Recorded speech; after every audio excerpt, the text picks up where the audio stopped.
जय हिंद दोस्तों। तो आज हम पढ़ने वाले हैं क्लास 9 का चैप्टर 3 एटम्स एंड मॉलिक्यूल्स। इससे पहले हम चैप्टर 1 और चैप्टर 2 केमिस्ट्री के कंप्लीट कर चुके हैं एनसीईआरटी को बेस बना के अच्छे से। तो जिन्हें भी वो दोनों लेक्चर्स देखने हो वन शॉट है देख सकता है। आज थर्ड शॉट जो होगा इसका एटम्स एंड मॉलिक्यूल्स। शॉर्ट मतलब एक ही वीडियो में हम पूरे कॉन्सेप्ट को क्लियर करेंगे।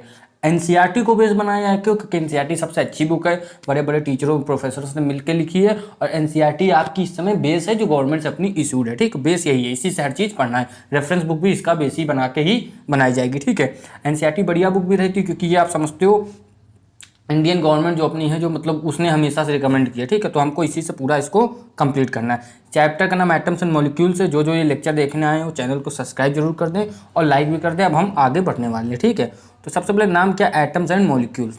ठीक है, क्या नाम है, एटम्स एंड मॉलिक्यूल्स। चैप्टर का एक एक चीज़ समझेंगे, लेकिन हाँ एनसीईआरटी के हिसाब से, मतलब एनसीईआरटी की एक एक लाइन पढ़ के। ऐसे आपको ज़्यादा बहुत कम ही लेक्चर मिल सकते हैं इसमें एनसीईआरटी की लाइन बाय लाइन बताया गया हो। तो जैसे एनसीईआरटी कही रही उससे पढ़ा जाता है। ठीक है, इसमें लिखा है ancient Indian and Greek philosopher have always wondering about the unknown and unseen form of matter. Ancient Indian mainly कौन, आपके जो इंडिया के पुराने लोग थे ना, प्राचीन भारतीय, और जो ग्रीक फिलोसफर थे वो हमेशा सोचते थे always wonder about the unknown and unseen form of matter. मतलब वो हमेशा सोचते थे कोई ऐसा मैटर जो दिखता भी ना हो, अनसीन हो, लेकिन उसकी प्रेजेंस है। ठीक है, the idea of divisibility of matter was consider long back in India. जो आइडिया था डिविजिबिलिटी ऑफ मैटर, मैटर को छोटे छोटे पार्टिकल में बांटना, छोटे छोटे मतलब डिवाइज करना, ये 500 BC समझ लो, 500 बिफोर कॉमन एरा आपका आ चुका था ना, या फिर बिफोर क्राइस्ट भी आप कह सकते हो। एंड इंडियन फिलोसफर देखो जिनका बहुत ज़्यादा नाम है, महर्षि कन्नड़ है ना, postulate that if we go dividing matter, पदार्थ है ना, इसको हिंदी में पदार्थ होता है, we shall get a smaller and smaller particle. तो ऋषि कर्ण ने बताया था कि हम धीरे धीरे अगर स्मॉल पार्टिकल में इसको बांटेंगे, ठीक है, तो हम बहुत स्मॉल पार्टिकल्स पाते जाएंगे। ठीक, मतलब जो मैटर है उसको हम छोटे छोटे भागों में तोड़ सकते हैं। Ultimately, a stage will come when we shall come across a smallest particle beyond which further division will not be possible। तो उसके बाद इन्होंने बताया एक समय ऐसा आएगा कि एक इतना स्मॉल पार्टिकल आ जाएगा, या उसको आप अभी कुछ भी कह सकते हो। ठीक है, ऐसा डिवीजन होगा कि उसके आगे आप डिवाइड नहीं कर सकते, यानी कि डिवाइड नहीं कर सकते। ठीक है, ही नेम्ड दीज पार्टिकल्स परमाणु। तो इन्होंने एक नाम दिया जिसको इंग्लिश में ही पैटम कहते हैं। तो इन्होंने वो पार्टिकल का नाम दिया परमाणु, सबसे छोटी इकाई जो होगी। ठीक है, उन्होंने जो बताया अभी। Another Indian philosopher Pakudha Katyayana elaborate that this doctrine and said that this particle normally exists in a combined form which gives us various form matter। इन्होंने बताया कि जो छोटे छोटे जो आपके परमाणु हैं ये बहुत कंबाइंड फॉर्म में होते, बहुत सारे होंगे और ये हमको मैटर यही देते। ठीक है, तो इनकी बात भी लगभग अभी सही है। ठीक है, around the same era, ancient Greek philosopher Democritus and Leucippus suggest that if we, ना सब फिलोसफर है जिनको हम लोग दार्शनिक कहते हैं। ठीक है, if we go dividing matter a stage will come when particle obtain can not be divided further. Democritus call these individual particle atoms. इन्होंने क्या नाम दिया, एटम्स, जिसका मतलब क्या होता है, मीनिंग इनडिविजिबल। मीनिंग इनडिविजिबल मतलब इसके आगे आप डिवाइड नहीं कर सकते, तोड़ नहीं सकते। ठीक है, इसके बाद देखो all this was based on the philosophical consideration and not much experimental work. ये जो जिन्होंने शब्द ये सब लोगों की दार्शनिक बातें, मैंने इन लोगों को एक्सपेरिमेंट नहीं किया, लेकिन उन्होंने जो थ्योरी बताई वो लगभग अभी तक सही है। ठीक है, to validate these ideas could be done till 18th century. तो इसके लिए कोई भी एक्सपेरिमेंट, इनका जो कहना है ना, हम लोग एनसीईआरटी के हिसाब से चल रहे हैं कि कोई भी डिस्कवरी मतलब कोई भी एक्सपेरिमेंट नहीं हुआ 18th सेंचुरी तक। ठीक है, अभी देखो by the end of 18th century, जैसे जैसे 18th सेंचुरी खत्म हुई, scientist recognise the difference between elements and compound. तो साइंटिस्ट धीरे धीरे समझ गए एलिमेंट्स क्या होता है, कंपाउंड क्या होते हैं। ये हम लोगों ने इससे सेकंड चैप्टर में बात की थी ना, जिसमें था is matter around us pure. ठीक है, तो पहला क्या था, मैटर इन अवर सराउंडिंग। तो मैटर अराउंड अस प्योर में हमने बात की थी कि एलिमेंट्स जो होते हैं जिनमें सिंगल इंटिटी वाले जो आपके एटम्स रहेंगे उनको हम लोग एलिमेंट्स कहते हैं, और अगर दो अलग अलग इंटिटी वाले आपस में मिलकर कोई नई इंटिटी बनाए तो उसको हम लोग कंपाउंड कहते हैं। इंटिटी मतलब आप समझ सकते हो एक वैल्यू, या फिर आप कह सकते हो एक तरह का कैरेक्टरिस्टिक।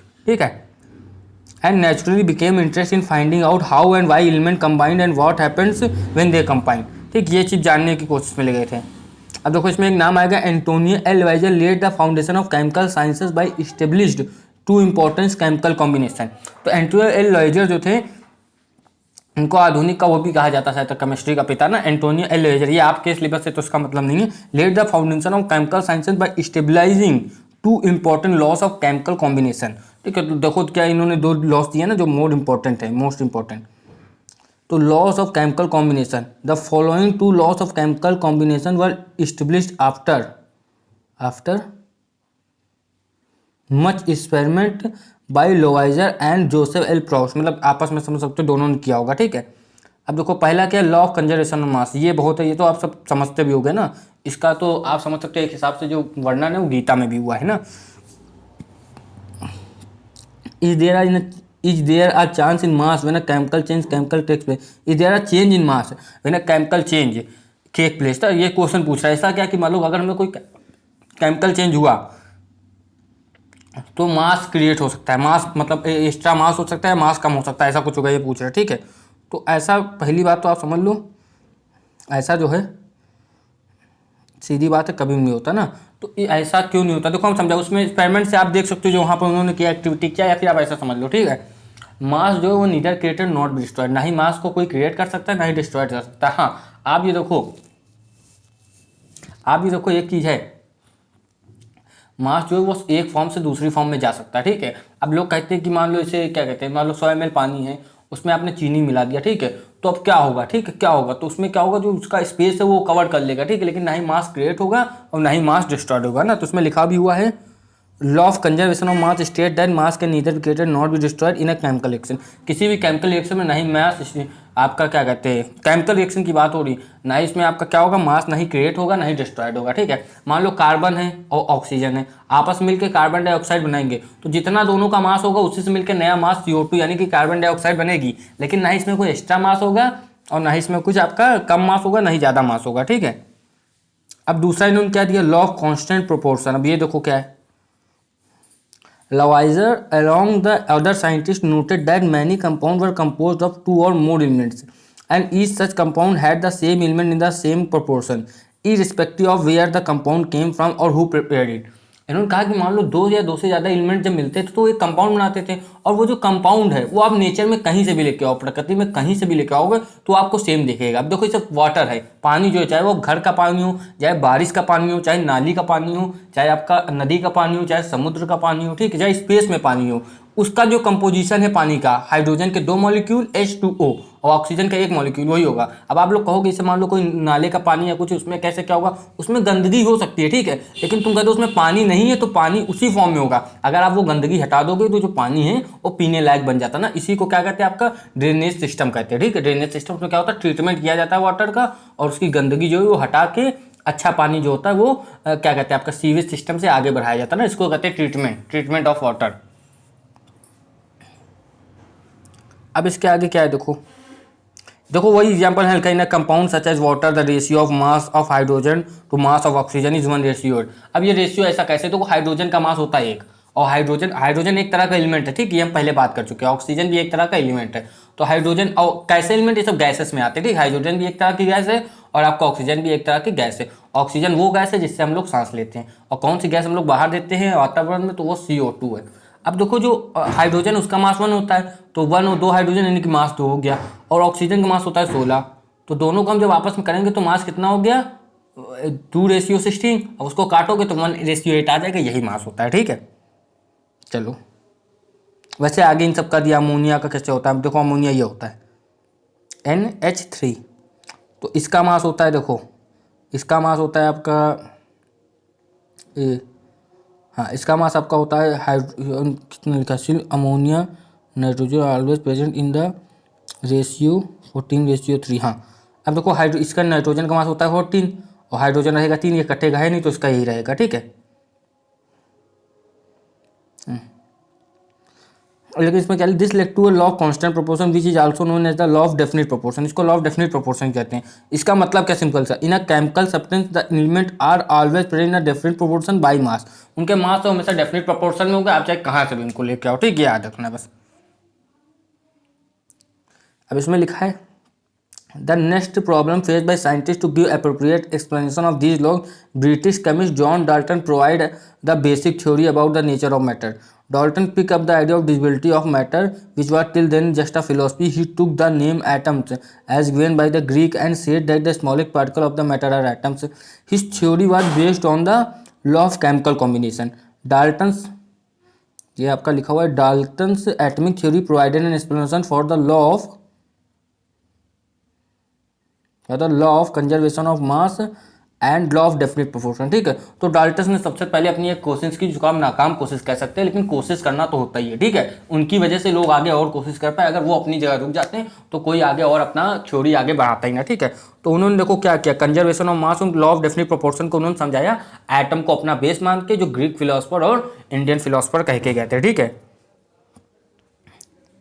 अब देखो उनकी थ्योरी उन्होंने क्या क्या बताया। According to Dalton's atomic theory, all matter whether an element का compound or a mixture is compose at all small particles, है ना, जिसको हम लोग क्या कहेंगे, एटम्स कहेंगे। ये डाल्टन बता रहे हैं। The postulate of this theory में बी स्टेट एज फॉलोज। ना, इन्होंने कुछ अपने लॉस दिए जो आज की डेट में एकदम सही नहीं है। ठीक है, लेकिन कोशिश इन्होंने की जिसकी वजह से कुछ नई चीज़ें लाई गई। ठीक है, अब देखो इसमें क्या लिखा हुआ है, all matter is made up of very Tinni particle called atom. ठीक, इन्होंने पहला पोस्टुलेट अपना दिया। पोस्टुलेट जो होता है, मान लो आप कोई एक्सपेरिमेंट करो या फिर कुछ आप क्या कहते हैं शोध करो, उसके बाद आप अपने कुछ बातें बताओ कि इससे ये हम कंक्लूजन निकाला है, तो उसको हम लोग पोस्टुलेट्स कहेंगे। ठीक, इंग्लिश में। Which participate in chemical reaction, इन्होंने बताया जो एटम्स हैं स्मॉल पार्टिकल वो केमिकल रिएक्शन में पार्टिसिपेट करते हैं। पहला पोस्टुलेट हो गया। दूसरा इन्होंने कहा atoms are individual particle. Individual मतलब उनको आप फर्दर डिवाइड नहीं कर सकते। Which can not be created और destroyed in a chemical reaction.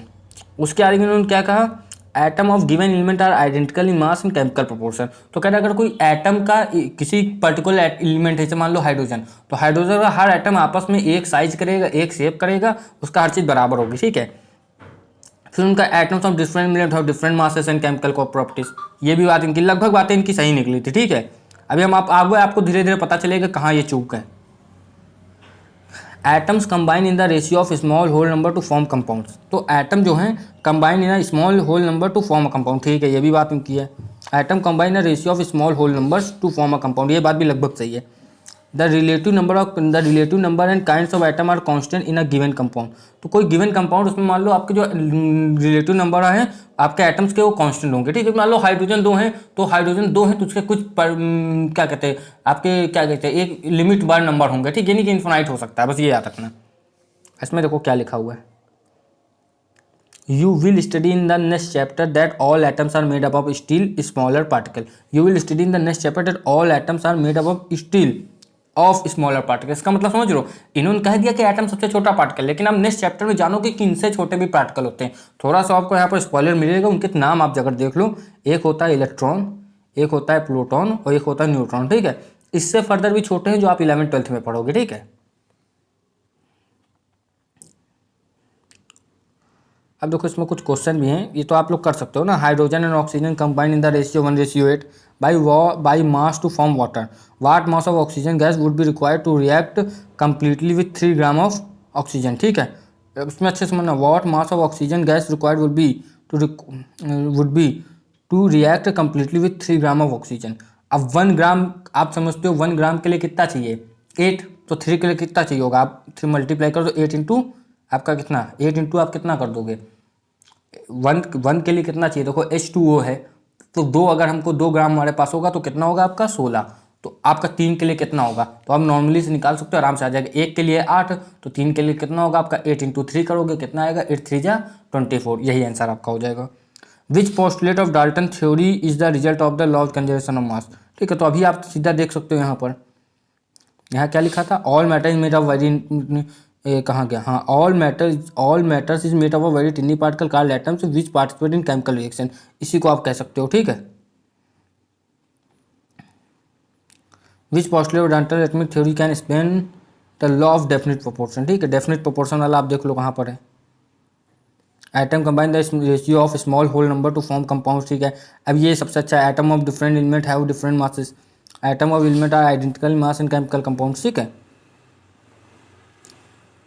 अब लिखा है व्हाट इज एन एटम, ये मेन यहीं से क्वेश्चन आएगा। डाल्टन्स क्या, पहले तो पोस्टुलेट याद कर लोगे, उसके बाद सबसे पहली चीज़ जो आएगी व्हाट इज एन एटम। ठीक है, ये क्वेश्चन लिखना होगा।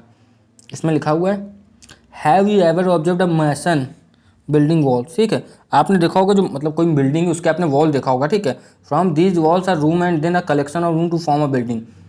तो जो स्मॉल स्मॉल ब्रिक होते हैं वहाँ बात हो रही, उनसे आप क्या करते हो, एक दीवार बनाते हो, और वो जो बहुत सारी दीवार होती है उनसे आपकी एक बिल्डिंग बनती है, ये कहेंगे। ठीक है, what is the building block of the huge building, what about the building block of an ant hill. Ant hill तो जो मतलब जो क्या कहते हैं, जो आपके चींटी अपने लिए भी तो हिल टाइप की बनाती है, कॉलोनी जिसको कहते हैं। It is a small grain of Sands. अगर चींटी के लिए देखेंगे तो छोटे छोटे किसके, तो आपके सैंड के पार्टिकल होंगे। Similarly the building block of all matter are atoms. वही जो बिल्डिंग ब्लॉक है आपके हर एटम्स के, वो क्या है, हर मैटर के आपके क्या है, एटम्स है, ठीक है। आपने लिखा हाउ बिग आर एटम्स, तो यहाँ पर लिखा हुआ है जवाब, atoms are very small, they are smaller than the anything that we can imagine or compare with. Atom बहुत स्मॉल होते हैं, more than a million of atoms when stacked will make a layer barely as thick as sheet of paper. इन्होंने कहा जब millions of atom मिल जाते तब जाके कोई पेपर की शीट बनाते जो भी कितनी पतली होगी, बहुत पतली होगी। Atomic radius is measured in nanometre. Atomic radius उसको हम लोग नैनोमीटर में नापते हैं, और 1 नैनोमीटर होता है 10⁻⁹, ठीक है, 10⁻⁹ याद रखना, ठीक है। 1 मीटर में 10⁻⁹ नैनोमीटर होता है, तो आप उल्टा करोगे तो 1 नैनोमीटर आपका आ जाएगा 10⁻⁹, या फिर इसको ऐसे लिख सकते हो 1/10⁹, दोनों एक ही बात है। एग्जाम्पल के लिए देखो लिखा हुआ है, रेडियस लिखी हुई है, एटम ऑफ हाइड्रोजन की रेडियस, मॉलिक्यूल ऑफ वाटर की रेडियस, मॉलिक्यूल ऑफ हेमोग्लोबिन की, ग्रेन ऑफ सैंड की रेडियस, एंट की रेडियस, एप्पल की रेडियस, ठीक है, कंपेयरिंग है केवल। इसमें लिखा हुआ we might think that if atoms are so insignificant in size why should we care about them. अगर ये बहुत स्मॉल है तो हम इनकी मतलब बात ही क्यों कर रहे हैं, इनका कहने का मतलब ना, this is because our entire world is made up of atoms. कह रहे हैं इसकी बात इसलिए कर रहे हैं क्योंकि अपना पूरा वर्ल्ड एटम से ही बना हुआ है, ठीक है। तो हर एक इकाई जो है वो एटम से बनी हुई है ना, उसको यूनिट भी कहते हैं। तो भाई आपका चाहे फ़ोन हो, चाहे आपका शरीर हो, ठीक है, चाहे आपके बाल हो या कुछ भी हो, या आपकी टेबल हो जहाँ पढ़ो, या आपकी चेयर हो, या आपकी बॉटल हो, पेंसिल हो, पेन हो, सब कुछ एटम से बना हुआ है, इसलिए हमको एटम की बात करनी ही होगी, ठीक। ये इन्होंने कहने का मतलब है। We may not be able to see them, but they are there and constantly affecting whatever we do. Through modern techniques, we can now produce magnifying image of surface of elements showing atoms. ठीक है, तो हम बहुत अच्छे अच्छे microscope से हम आजकल एटम को देख भी सकते हैं, ठीक है। अब इसमें लिखा हुआ है, देखो इस सिलिकॉन की सरफेस में छोटे छोटे एटम टाइप के दिख रहे हैं। इसमें लिखा हुआ है, अब देखो आगे, what are the modern day symbols of atom and different elements, ठीक है, ये बढ़िया चीज़ है, जहाँ से क्वेश्चन बनेंगे उसको थोड़ा ध्यान से पढ़ना है, ठीक है। Dalton was the first scientist to use the symbol for element in a very specific sense. When we use a symbol for an element, he also meant a definite quantity of that element, that is one atom of that element. Berzelius suggested that the symbol of element be made from 1 or 2 letters in the name of elements, ठीक है। तो Berzelius थे, उन्होंने दिया था। जैसे hydrogen के लिए सिंबल बनाया है, देखो ये सिंबल याद नहीं करना, ठीक है। हाँ, आपके स्कूल टीचर पूछ सकता तो एक बार याद कर लेना, उससे कभी एग्जाम में नहीं पूछा जाता। जैसे ऑक्सीजन का सिंबल है, सल्फर का बना हुआ है, हाइड्रोजन का बना हुआ है, फॉस्फोरस का बना हुआ है, तो ये आप चाहो तो याद कर सकते हो एक बार। आपको सिंबल्स वो वाले जो होते क्या कहते हैं, आपका न्यूमेरिकल जो आपके नंबर वो अल्फ़ाबेटिकल होते हैं वो याद कर लेना, वो ज़्यादा सही है। अब देखो यहाँ क्या लिखा हुआ, इन द बिगनिंग, शुरुआत में the names of elements were derive from the name of place where they were found for the first time, ठीक है। तो पहले क्या होता था कि जो एलिमेंट जहाँ से फाउंड किया जाता था, जब देखा जाता था यहाँ से शिनाख्त हुई कि ये भाई एटम एक नया पाया गया एलिमेंट ना, तो उसका वहीं की जगह पर नाम रख देते थे। For example the name of copper was taken from the Cyprus, some names were taken from the specific color. For example, gold was taken from the English word meaning yellow. Nowadays IUPAC, इसको IUPAC भी कहते हैं, है ना, आपका क्या, International Union of Pure and Applied Chemistry, वो एक इंटरनेशनल आपकी साइंटिफिक ऑर्गेनाइजेशन है which approve name of the element symbol and units. अगर वो जो कह देगी वो आपको मानना पड़ेगा, ठीक है। Many of the symbols are the first 1 or 2 letters of the element name in English. The first letter of the symbol is always written as capital letter upper case and the second letter वो हमेशा lower case में यानी कि नीचे type का लिखा जाएगा। अभी देखो फॉर एग्जाम्पल हाइड्रोजन के लिए इसे है, देखो आप ये देख सकते हो, हाइड्रोजन के लिए H है, एल्यूमिनियम के लिए AL है, नॉट AL, मतलब दोनों बड़े एल नहीं है, एक बड़ा होगा तो एक छोटा होगा। ऐसे कोबाल्ट के लिए आपका CO है एंड नॉट CO, दोनों बड़े नहीं होंगे, CO याद रखना, ये आगे गलती नहीं करनी, ठीक है। Symbols of some element are formed from the first letter of the name and letter appearing in the name. For example, chlorine का Cl है, Cl बीच में L कहीं भी आ सकता है। जिंक के लिए Zn है, भाई N तो तीसरे नंबर पे आ रहा है, ठीक है। तो शुरुआत वाला लेटर लेकिन सेम रहना है, ठीक है। कुछ ग्रीक से भी लिए गए ना, जर्मन भाषा से, अलग अलग भाषा से। देखो other symbol have been taken from the names of the element in Latin, German और Greek. For example the symbol of iron in Fe for its Latin name ferrum, ठीक है। अब आप लोगों को कंफ्यूजन नहीं रहेगा, बहुत लोग अगर पढ़ चुके तो ये सोचते होंगे आयरन का सिंबल Fe क्यों है, तो उसका नाम है किस भाषा में, आपका लैटिन नाम है फीरम, तो फीरम की वजह से उसका लिया गया, ठीक है। अब इसे सोडियम है, सोडियम का लिया गया है Na, तो उसका किस भाषा से लिया गया, नेट्रियम से, तो सोडियम का क्या है Na, नेट्रियम से, ठीक है। पोटेशियम का क्या है, वो उसका लैटिन भाषा में शब्द क्या है, कैलियम, तो उससे लिया गया उसका K। Therefore each element has a name and unique chemical symbol, याद रखना है आप लोगों को, ठीक। इतनी बात समझ में आई।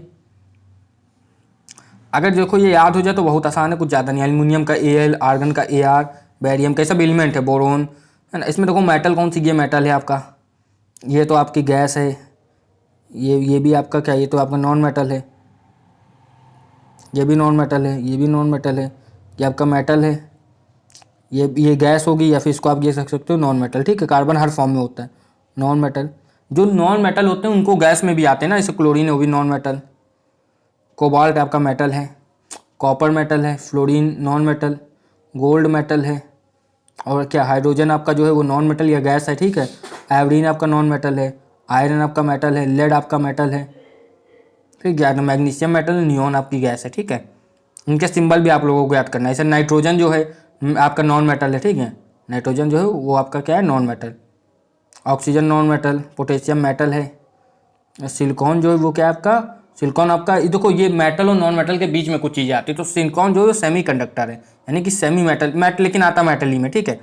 आता मेटल ही में, इसको आप मेटल ही कहना, पर लेकिन ये कंडक्शन के मामले में थोड़ा सा बेकार है। सिल्वर जो है आपका वो भी मेटल है, सोडियम आपका मेटल है, सल्फर आपका नॉन मेटल, यूरेनियम आपका मेटल और जिंक आपका मेटल है, ठीक। ये चीज़ें याद रखनी है। और धीरे धीरे जब आप 2-3 बार नाम सुनोगे तो आपको याद हो जाएगा, ठीक है। तो इसमें आप लोगों को टेंशन नहीं लेनी है।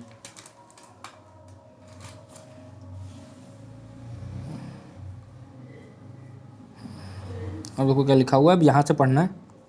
The above table is given for you, refer whenever you study about elements.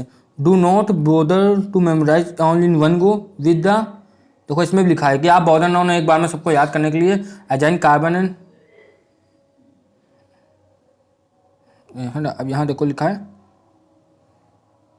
Passage of time, आपको समय के साथ ये चीज़ें याद हो जाएंगी, आपको बस रोज़ रोज़ एक बार दोहरा लेना है, ठीक है। या फिर एक काम करना है, छोटी सी डायरी बनाना, उसमें जो मेन चीज़ें लिखना, उसको पॉकेट डायरी टाइप का रखना अपने साथ, उसको जहाँ भी ये ले जाना है ना, छोटी सी रहेगी, पता भी चलेगा। खाली टाइम हो, कहीं कुछ टाइम ना पास हो रहा हो तो उसको देख लो, है ना। अगर जेब में पड़ी रहेगी तो दिन में एक बार तो देखोगे, 3-4-5 मिनट, ठीक है। तो कुछ जो मेन चीज़ें हैं अपनी डायरी में लिख लेना, बहुत छोटी सी ना, ये बहुत अच्छा तरीका है। इससे क्या रहेगा, आप जो चीज़ें मान लो जो नहीं पढ़ना चाहते, या फिर जो चीज़ें, कुछ चीज़ें जो भूलने वाली हैं, जैसे कोई फॉर्मूला लिख लिया, फोर्स का F=ma होता है ना, फिजिक्स के कुछ फॉर्मूले लिख लिए, तो ये सब चीज़ें आपको मदद करेंगी। उसमें बहुत मतलब एकदम कारगर चीज़ें, अगर एक बार करके देखना बहुत फ़ायदा मिलेगा।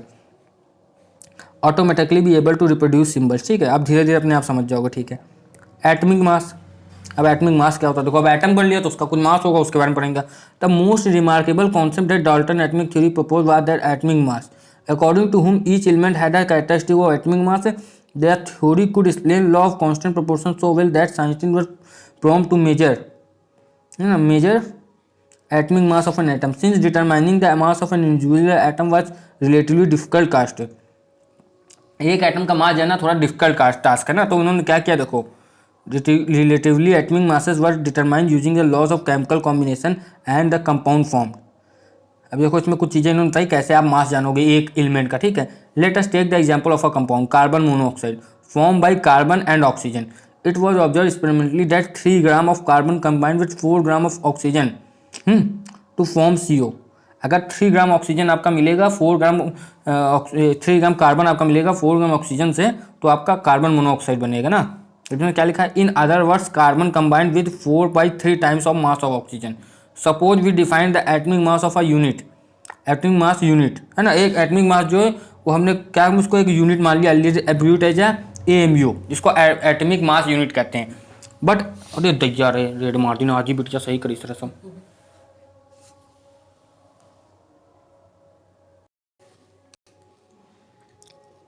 वो दोस्तों थोड़ी सी बिल्ली आ गई थी, पानी गिरा गई, हम लोग फिर से स्टार्ट करते, ठीक है। आप लोगों को डिस्टर्ब हुआ उसके लिए सॉरी। तो इसमें क्या लिखा था, देखो suppose defined abbreviate as AMU। तो अभी मैं आपको AMU का मतलब बता देता हूँ, atomic mass unit. But according to latest IUPAC recommendation, it is now written as U unified mass as equal to the mass of one carbon, then we would assign carbon as atomic mass of 1 U, यानी कि 1 unified मास। पहले उसको atomic mass unit कहते थे, लेकिन अब जो है हमारा IUPAC इसको यूनिफाइड मास कहता है। And oxygen and atomic mass of 1.33 U। समझ में आ रही बात? अगर कार्बन का मास 1 है तो उसका 1/33 टाइम्स है वो, तो वो 1/33 U हो जाएगा। However it is more convenient to have this number as whole number, है ना, as whole number near to the whole number as possible. While searching for various atomic mass units, scientists initially took 1 of 16 of mass of atomic naturally occurring oxygen as the unit. सबसे पहले उन्होंने क्या किया, 1/6 जो oxygen का मास होता था उसको लिया। This was consider relevant due to 2 reasons. इसके लिए उन्होंने 2 रीजन दिए। Oxygen react with a large number of elements and form compounds, क्योंकि ऑक्सीजन सबसे रिएक्ट करता है तो थोड़ा काम करना आसान होगा। This atomic mass unit give masses most of the element as whole numbers, तो इसने ज़्यादातर चीज़ों को होल नंबर्स दे दिए, ठीक है। लेकिन फिर भी जिसमें लिखा however in 1961 for a universally accepted atomic mass unit carbon 12 isotope. Isotope क्या होता है ये भी आप लोग थोड़ा सा भी समझ लो, फिर अच्छे से डिटेल में एक एक वर्ड आएगा। आइसोटोप वो होते हैं जिनका एटमिक मास नंबर जो सेम होता है, एटमिक मास अलग होता है, ठीक। अभी यहाँ पर स्टॉप रखना, आगे अच्छे समझ में आएगा। was chosen as standard reference for measuring atomic masses. One atomic mass unit is unit equally to exactly 1/12 of mass of one atom of carbon. तो 1 एटमिक मास यूनिट ये मान लो कार्बन का कुछ भी मास है, ठीक है, पहले कार्बन का मास माना, ठीक, जो भी है, ठीक? एक रिलेटिव क्वांटिटी एक हिसाब से आप मान लो, ठीक है, उसका 1/12 मास जो है वो 1U होता है आपका, 1 यूनिफाइड मास, ठीक है। अब इसके आगे देखो, the relative atomic mass of all element have been found with the respect to and carbon 12। तो इससे एक चीज़ आप समझ रहे हो, देखो अगर गौर करना, अगर सारा मास कार्बन के ही उसमें है तो किसी का फिक्स मास तो है नहीं, कार्बन के रिस्पेक्ट में सबका मास हम लोग निकालते हैं, ठीक है। अब इसको समझने के लिए तरीका देखो जो एनसीईआरटी में दिया है।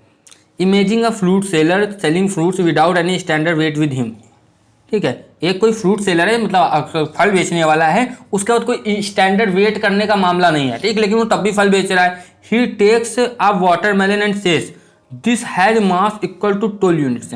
उसने एक वाटरमेलन को लिया और कह दिया ये 12 के बराबर है, तो 12 वाटरमेलन यूनिट्स, और he takes watermelon says it this mass has equal to 12 units, 12 watermelon units और 12 फ्रूट मास यूनिट्स, ठीक है। ही make 12 equal pieces of that watermelon and finds the mass of each fruit he is selling, ठीक है, relative to the mass of one piece of the watermelon. Now अब अच्छे समझ, now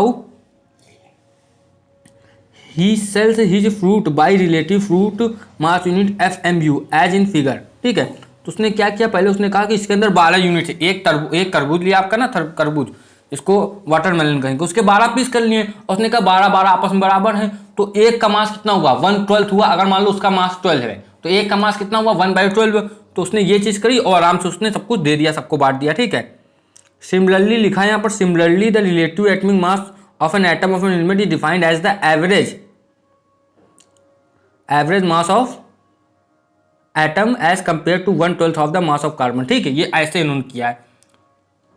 अब देखो एलिमेंट उनके मास कुछ लिखे हुए हैं, देख लो। जैसे हाइड्रोजन का मास आपका कितना है, 1, कार्बन का 12, नाइट्रोजन का 14, ऑक्सीजन का 16, सोडियम का 23, मैग्नीशियम का 24, सल्फर का 32, क्लोरीन का ये कुछ इंपॉर्टेंट है 35.5, कैल्शियम का 40। इतने याद हो जाए, अभी धीरे धीरे सब याद हो जाएगा। हाउ डू एटम एग्जिस्ट, ये भी अच्छा क्वेश्चन है। एटम एग्जिस्ट ही क्यों करता है, मतलब जो पूरी एग्जिस्टेंस है अपनी वास्तविकता वो क्या है, ठीक, ये आपको बताना, रियलिटी। इसमें लिखा हुआ है, एनसीईआरटी के हिसाब से चलना ना, atoms of most element are not able to exist independently. जो एटम्स हैं ज़्यादातर जो आपके एलिमेंट्स उनके इंडिपेंडेंटली एग्जिस्ट नहीं करते, मतलब वो अपने आराम से फ्री विल नहीं है उनके पास ना, आप ऐसा समझ सकते हो। Atom form molecule and ions, atom जो होते हैं या तो मॉलिक्यूल के फॉर्म में रहते हैं बहुत सारे आपस में मिलकर, या तो आयंस बना लेते हैं, ठीक है, आयंस जिनके ऊपर कुछ चार्ज हो। These molecules or ions aggregate large number to form matter that we can see or feel और टच, ठीक है।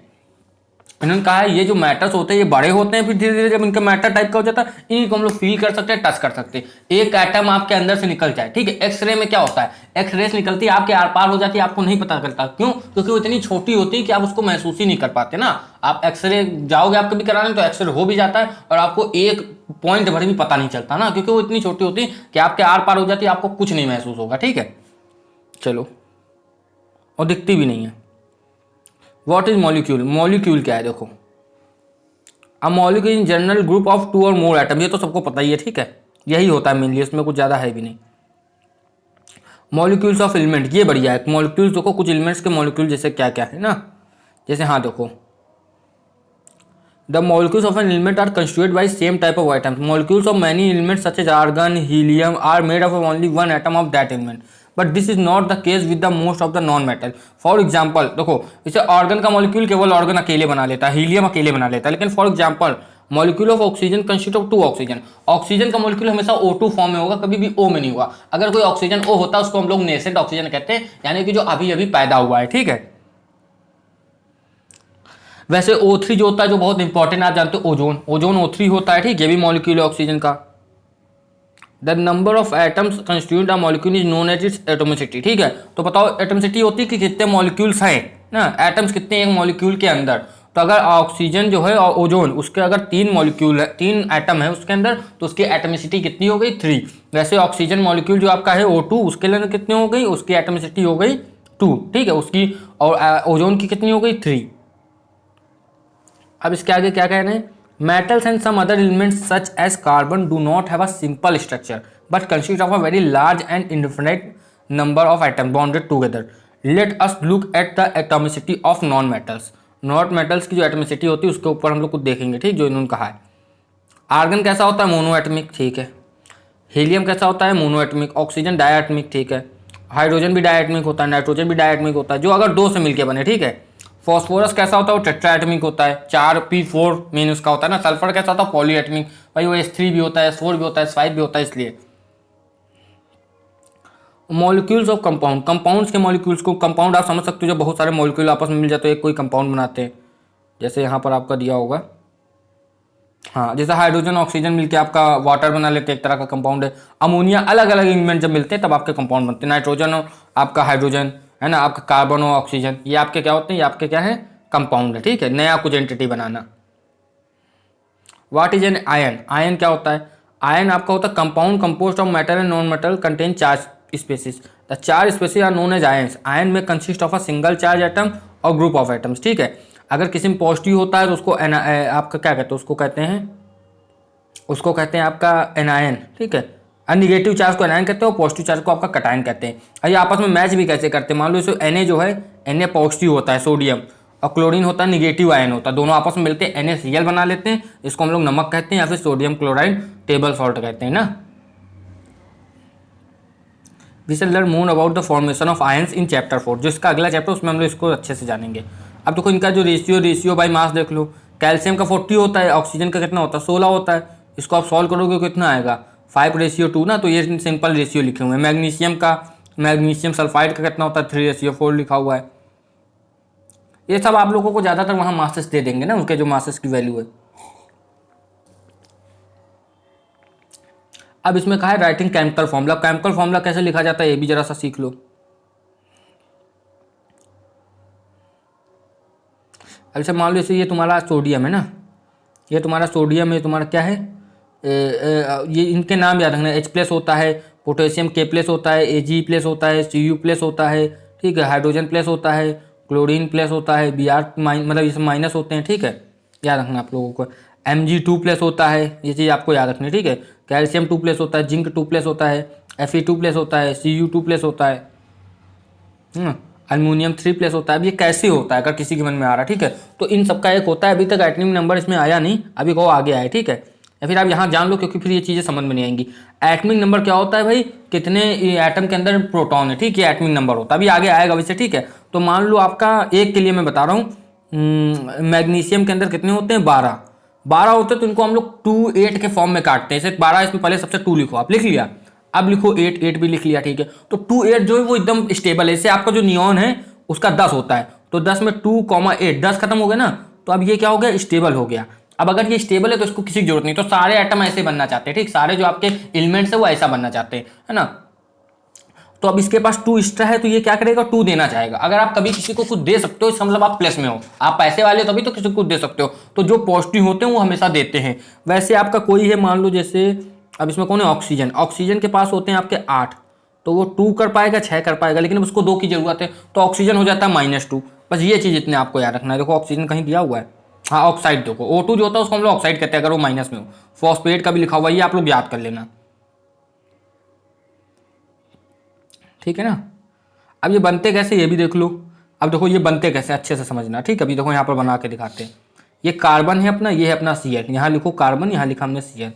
कार्बन का करते हो आप, कार्बन का होता है एटॉमिक नंबर 6, तो कार्बन का एटॉमिक नंबर होता है 6। कार्बन में मतलब कितने प्रोटॉन होते हैं 6। अब आप लोग धीरे धीरे याद करोगे, इसको ऐसे याद कर सकते हो। जब एक बार याद कर लोगे ना तो ऐसे बोलोगे, hydrogen 1, helium 2, lithium 3, beryllium 4, boron 5, carbon 6, nitrogen 7, oxygen 8, fluorine 9, chlorine 10, वो नियॉन 10 ना आपका, 11 सोडियम होता है, 12 क्या 12 आपका होगा, 12 मैग्नीशियम होगा, 13 एल्यूमिनियम होगा, फिर आपका 14 सिलिकॉन होगा, 15 फॉस्फोर होगा, 16 सल्फर होगा, 17 आर्गन होगा आपका, 18 आपका क्या होगा आर्गन, हाँ आपका कितना 17 क्लोरीन होगा, 18 आर्गन होगा, 19 आपका पोटेशियम, फिर कैल्शियम। यहाँ तक तो याद ही करना, ठीक है। ये ऐसे लाइन से होता है, तो ये आप लाइन से याद कर लोगे शुरुआत के ना।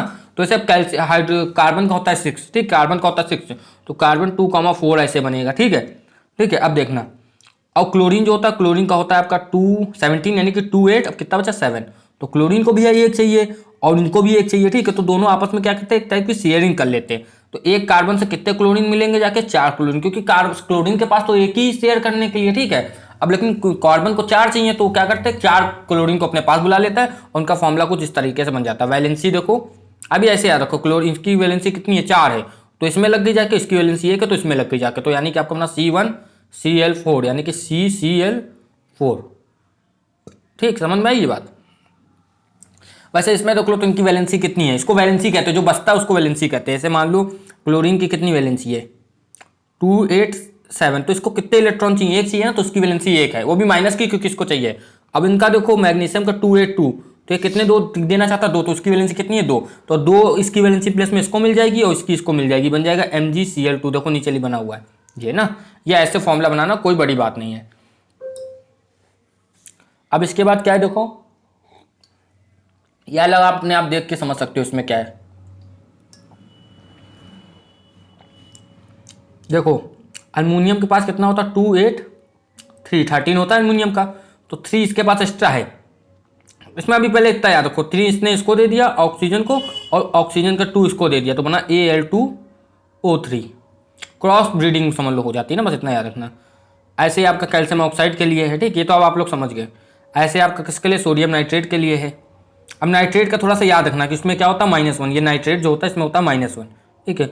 और इसका क्या होता है, इसका +1 होता है, सोडियम का 281, याद रखना, ठीक है। वैसे आपका कैल्शियम हाइड्रोक्साइड का याद रखना -1 होता है, यहाँ -1 ऐसे लग सकता है, ठीक है, या फिर केवल माइनस लगा देना।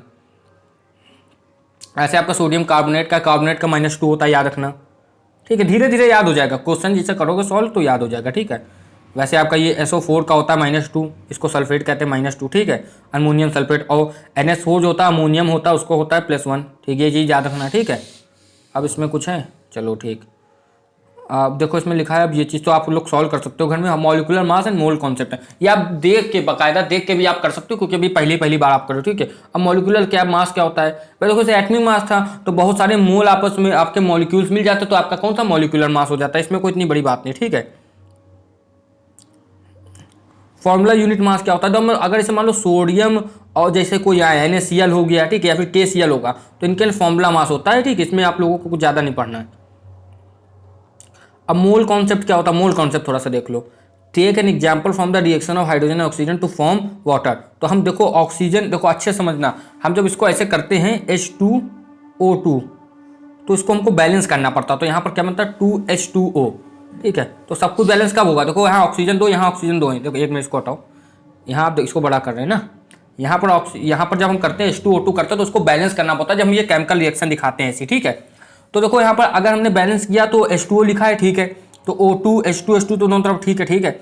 यहाँ पर दिक्कत क्या हुई, यहाँ पर जब होता है तो उसका O यहाँ पर एक ही बचता है, और यहाँ पर क्या होता है O2 है, और यहाँ पर हाइड्रोजन 2, तो हाइड्रोजन तो ठीक है, ऑक्सीजन की कमी है, तो यहाँ पर हम लोग 2 करके इनको हमको बस मैथमेटिकली सही दिखाना होता है, ठीक, इसका ज़्यादा इतना सिग्निफिकेंस नहीं है। लेकिन यहाँ से एक कॉन्सेप्ट आता है जिसका सिग्निफिकेंस है मोल कॉन्सेप्ट, ठीक है, तो उसको हम लोग देखने वाले हैं।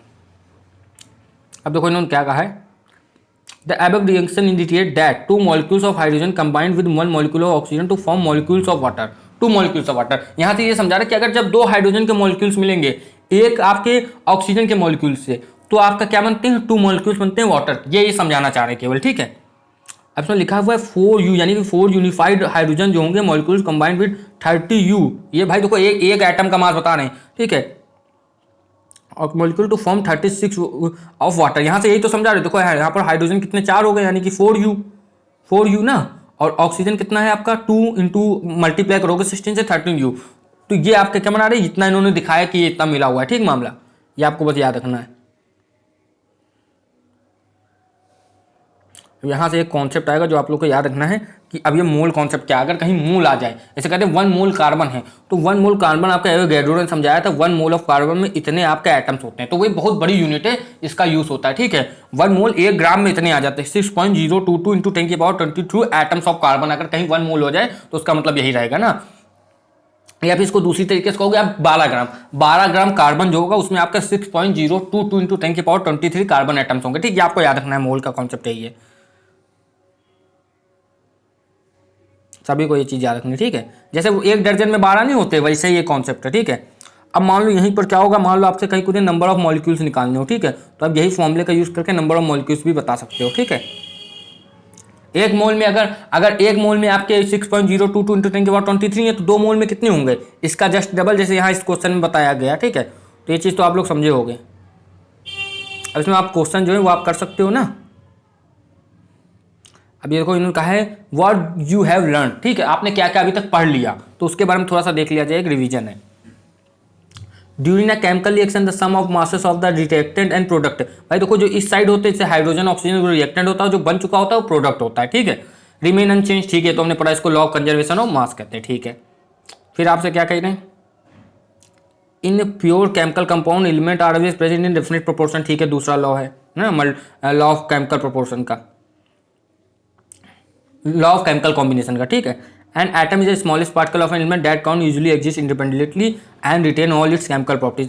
एटम जो होता है स्मॉलेस्ट पार्टिकल होता है, ठीक है, स्मॉलर होता है, ठीक, पार्टिकल, जो चीज़ आपको जो अकेले इंडिपेंडेंट नहीं रह सकता है, तो हमने पढ़ाई है, उसको एलिमेंट के साथ रहना पड़ेगा। और molecule is the smallest particle of an element और कंपाउंड। मॉलिक्यूल जो होता है एक स्मॉलेस्ट पार्टिकल होता है किसी एलिमेंट का या कंपाउंड का, है ना, capable of independent existence under the ordinary condition. It shows all the properties of substance. A chemical formula of a compound shows it's constituent elements. Chemical formula जो होता है वो कंस्टिट्यूएंट सब्सटेंस को दिखा देता है, ठीक है। ऐसा नहीं कि एक हाइड्रोजन और एक ऑक्सीजन है, इतना है, इसका ही डबल डबल ट्रिपल या 4 गुना 100 गुना 1 लाख गुना 10 लाख गुना कर सकते हो, लेकिन इतना इतना है, बस ये बता रहा है, ठीक, इस प्रोपोर्शन में। अब यहाँ लिखा cluster of atom that as an ion are called polyatomic ions, ठीक है, ये चीज हम पढ़ चुके हैं। The chemical formula of an molecule compound is determined by valency of each element, ठीक है। केमिकल फॉर्मूला जो उसका हम वैलेंसी यूज करके बताते हैं ना, जैसे 281 था सोडियम का, तो 1 उसकी वैलेंसी हो गई पॉजिटिव, क्योंकि वो 1 देना चाहेगा, ठीक है। अब ये देखो एवोगैड्रो नंबर होता है, हमने अभी बात की 6.002 इंटू 10⁻23, ठीक है। आइसोटोप्स क्या होते हैं, जिनका मास एटमिक नंबर सेम हो लेकिन मास ना सेम हो, ठीक है, ये चीज़ आपको याद रखनी। एटमिक नंबर हम लोगों ने बात कर ली, एटमिक नंबर वो होता है जितने आपके प्रोटॉन और इलेक्ट्रॉन है, वही आपका एटमिक नंबर होता है, ठीक है। एटमिक नंबर जो होता है वो आप सब समझ गए, ठीक है। चलो, अच्छा, किसी को नोट करना हो तो हम लोग एटमिक नंबर यहाँ पर लिख देते हैं, ठीक है।